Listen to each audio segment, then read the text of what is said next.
बाबा के पास कथ्यता में पिता को यम संभ्रमो वा उपागता किम फलं कस्य चोद्देश्य येन वा साध्यते मथा। क्या फल है इसका, क्या उद्देश्य है, क्यों इस पकवान को मैया बना रही है। तब भगवान ने कहा, नंद बाबा ने कहा, कृष्ण प्रतिवर्ष हम इंद्र की पूजा क्यों करें। बोले आज हम इंद्र की पूजा करेंगे, और बोले इंद्र की पूजा के लिए सारी सामग्री सारे पकवान घर में बन रहे हैं। भगवान ने कहा इंद्र की पूजा क्यों। तब मां ने कहा, बोले इंद्र की हम पूजा करते हैं तो बोले इंद्र फिर पानी बरसाता है, और पानी बरसने से हमारे खेतों में अन्न होता है।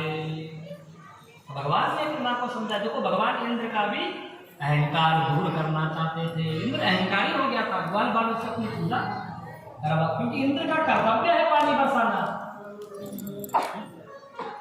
इंद्र का जो काम है इंद्र वो काम करे। बोले मां कर्मणा जायते जंतु कर्मणेव विलीयते सुखम दुखम भयम क्षेमम कर्मणेव विपद्यते। बोले प्रत्येक जीवी संसार में जन्म ले रहे हैं, अपने कर्मों के आधार पर जन्म ले रहे हैं, और कर्मों के आधार पर ही मर जाते हैं। सुखम दुखम, जो सुख दुख जीवन में प्राप्त हो रहे हैं वहाँ ये प्रारब्ध के अनुसार हो रहे हैं। बोले इंद्र की पूजा करोगे इंद्र तब बरसात करेगा। बोले ऐसा नहीं। बोले यदि आपको ये भ्रम है तो बोले कुछ ग्वाल बाल इस बार इंद्र की पूजा करो और कुछ मत करो, फिर देखते हैं इंद्र किसके खेत में पानी बरसाता है। जब महाराज ये बात कन्हैया के मुख से सुनी तो माँ ने कहा, भाई इसकी बात में तो प्रभावित होती माँ भगवान की बातों से, नंद बाबा ने। तो बोले लाला फिर किसकी पूजा करें, इंद्र की नहीं करनी तो बोले महाराज गोवर्धन की पूजा करो। बोले जहाँ हमारी गैया चलती है, जहाँ हमारी गैया बोले हरी हरी घास खा रही है, ऐसे बोले गोवर्धन की हमें पूजा करनी चाहिए। तो भगवान ने बोले फिर इंद्र की पूजा बंद कराई और गोवर्धन की पूजा प्रारंभ करी है। और जब गोवर्धन की पूजा हुई महाराज 10 दिन बाद जब बोले इंद्र यहाँ लौटे देखने के लिए, जब समाचार प्राप्त हुआ इस बार वृंदावन से पूजा नहीं आई, कोई पूजा मेरी नहीं हुई, तो इंद्र ने देखा महाराज कृष्ण ने मेरी पूजा बंद करा दी, गोवर्धन की पूजा प्रारंभ कर दी। तो बोले संवर्तक नाम के मृत्यु ने भेजा, बोले जाओ सारे ब्रजमंडल को तबाह कर दो। गणम संवर्तकम नाम वेगानाम सार्थकारिणाम इंद्रा प्रचोदयत् क्रुद्धो वाक्यम चाहे समानता। बोले जाओ पूरे ब्रजमंडल में तबाही मचा दो। महाराज बड़े बड़े मेघ, बोले जो प्रलय काल के जो मेघ थे सारे मेघ मंडल बोले आए हैं, और बोले ब्रज में अब भीषण बोले बरसात करनी प्रारंभ कर दी। और सारे ग्वाल बाल फिर भीषण बरसात हुई महाराज ब्रजमंडल में, तो सारे ग्वाल बाल फिर भगवान की शरण में आ गए। बोले कृष्ण तूने ही इंद्र की पूजा बंद कराई, बोले अब तू ही इंद्र के प्रकोप से हमें बचा। तो सारे ग्वाल बाल जब भगवान के पास आए, भगवान ने कहा, बोले जिस देवता की तुमने पूजा करी उसी देवता की हमें शरण में चलना चाहिए। और सारे ग्वाल बाल फिर भगवान के साथ में वृंदावन की तलहटी पर आ गए। और महाराज बोले वृंदावन की तलहटी पर तो आ गए, अब करना क्या है यहाँ। भगवान ने कहा, बोले मेरे भगवान ने मेरे हृदय में बोला है कि सारे ग्वाल बालों को मिलकर के मुझे अपने हाथ पर धारण करने, बोले गोवर्धन को ही उठा लो।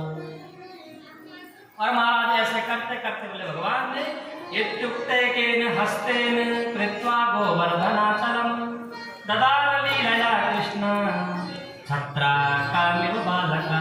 बोले जैसे बरसात में छोटे छोटे बालक कुकुर मुक्ते उखाड़ लेते हैं, ऐसे ही भगवान ने बोले अनायास ही वाम हाथ के कनिष्ठिका की उंगली पर गोवर्धन धारण कर लिया।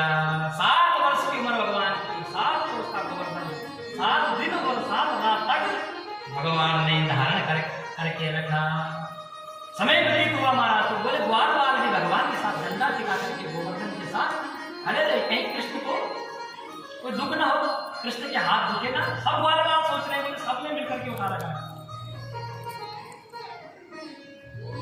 कृष्ण से कहने लगे, बोले कृष्ण हम देख रहे हैं भैया कितने दिन हो गए गोवर्धन को उठाए हुए, बोले हम कभी इस हाथ से गोवर्धन को सहारा देते हैं, कभी इस हाथ से देते हैं, कभी बोले हाथ थक गया तो मैंने कभी कंधा गोवर्धन पर लगा देते हैं, लेकिन बोले 7वां दिन पूर्ण होने को है, बोले तुमने एक उंगली पर ही गोवर्धन उठा रखा है। बोले कन्हैया थक गया, बोले नेक तनिक तू आराम कर, बोले हम सब ने कंधे लाठी सब लगा रखी है, बोले तो थोड़ा आराम कर ले। और बोले महाराज जैसे ही भगवान ने तनिक अंगुष्ठी अपने नीचे की अंगुली, बोले सारे ग्वाल बालों के डंडा चकाचक हो गए। अरे भैया कन्हैया संभालो, भैया संभालो। भगवान ने तुरंत फिर सावधान भगवान हो गए। अब तो महाराज अब ग्वाल बालों को शंका हो गई भगवान पर। बोले कन्हैया हम तो सोच रहे थे हम सब ने ये गोवर्धन उठा रखो है, लेकिन भैया आज पता लग गया ये गोवर्धन तो अकेले तूने ही उठा रखा है। सारे ग्वाल बाल बोले महाराज शंका इनके मन में हो गई। वसप्तहायनो बाला कामहाद्रिविदारणं ततो नो जायते शंका ब्रजनाथ तवात्मजा। हमें शंका हो रही है, बोले तू नंद का छोरा नहीं है, तू साक्षात भगवान है। ये शंका ग्वाल बालों को हुई। भगवान ने सोचा सारी माधुरी लीला समाप्त हो जाएगी, रंग में भंग हो जाएगा, कहाँ में लीला करने आया। भगवान वाले दिन में भगवान मानने लग गए, बोले सारी मैत्री का जो रंग है वो भंग हो जाएगा। तो भगवान ने फिर बोला ग्वाल बालों, बोले मैंने ये गोवर्धन अकेला नहीं उठाया। बोले जब महाराज मैं भगवान का ध्यान कर रहा था, बोले भगवान ने मुझे एक मंत्र दिया और बोले मैंने उस मंत्र का जाप किया। बोले उस मंत्र में ये प्रभाव है कि जो भी बोले उस मैं मंत्र जाप करूंगा और जो भी बोले मेरी तरफ देखेगा सबकी शक्ति मेरे अंदर आ जाएगी। ग्वाल बाल महाराज बड़े आपसे बोले कन्हैया अब तक तो माखन चोरी कर रहा था, बोले शक्ति भी चुराने लगे। अभी हम सोच रहे हैं भैया इतना खा पी रहे हम 7 दिन से, और बोले हमारी सारी शक्ति क्षीण हो रही है, सारी शक्ति बोले तुझे प्राप्त हो रही है। नहीं तो बोले कहाँ तुम्हारे साथ कबड्डी में बोले कई बार मैंने तुम्हें हराया, मधुमंगल कह रहा है कृष्ण।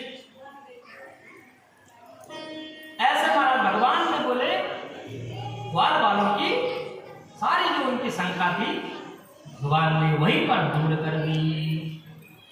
कछु माखन को बल बड़ो कछु गोपिन करो सहाय, श्री राधा जी की कृपा से मैंने गिरिवर उठा। और महाराज बोले इंद्र के मेघ भी अब सारा पानी इंद्र का समाप्त हो गया, सारे मेघ मंडल बोले अब ब्रज मंडल से जाने लगे। तो बोले भगवान अपितम शैलम स्वस्थाने पूर्ववत प्रभु। भगवान ने भी बोले फिर उस पर्वत को गोवर्धन को बोले अपने स्थान पर स्थित कर दिया। और सारे ग्वाल बाल के अब देखो जब जो बारिश का जो पानी था, बोले सुदर्शन को भगवान ने पर्वत के चारों में घुमाया, तो सुदर्शन को आगे भी बोले एक भी बूंद गोवर्धन से नीचे न गिरने पाए। सुदर्शन चारों ओर चक्कर लगाता रहा, सारा पानी सुदर्शन सुखाता रहा, नहीं तो महाराज ब्रज में तो बाढ़ आ जाती। और जब महाराज इंद्र ने देखा 7 दिन हो गए, बोले ब्रज में तो तबाही मच गई होगी।